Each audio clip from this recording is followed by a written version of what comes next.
We're seeing a surge in biofuel investments in Canada. We've recently had 2 renewable diesel facilities turn on and begin operations in British Columbia as well as in Newfoundland. So we count about 4.7 billion liters of additional renewable fuel capacity, most of that in the RD space. Approximately 12 billion Canadian dollars of increased capex. So we view domestic production is one of the key factors that will make Canada's new clean fuel regulations quite durable, and that's very important going into a 2025 election year.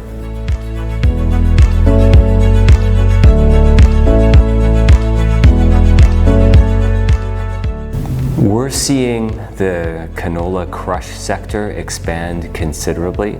You can clearly see increased canola oil going to the US market as a feedstock for renewable diesel, eventually SAF, as those pathways were approved at the end of December under the RFS2 by EPA. So we see about 4.4 additional million tons being able to be processed into oil in Canada.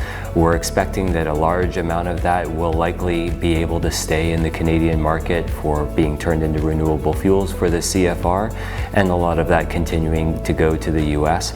The gorilla in the room is what happens on 45Z or 45Z as we stay in Canada and what that will do to the trade flow. But at the end of the day, renewable diesel, SAF, and other clean fuel production assets, they need oil. Canola is a high oil yielding crop.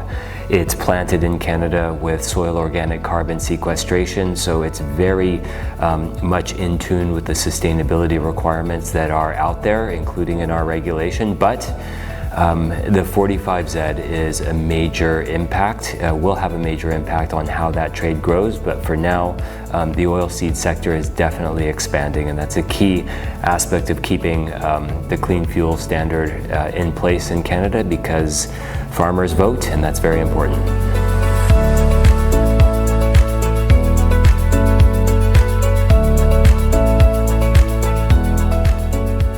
On the ag side, we're definitely expecting one of the biggest impacts of new regs, especially the Canadian Clean Fuel Regulation, is on the type of documentation pieces that growers will need to put in place. So the land use and biodiversity criteria requires declarations by farmers.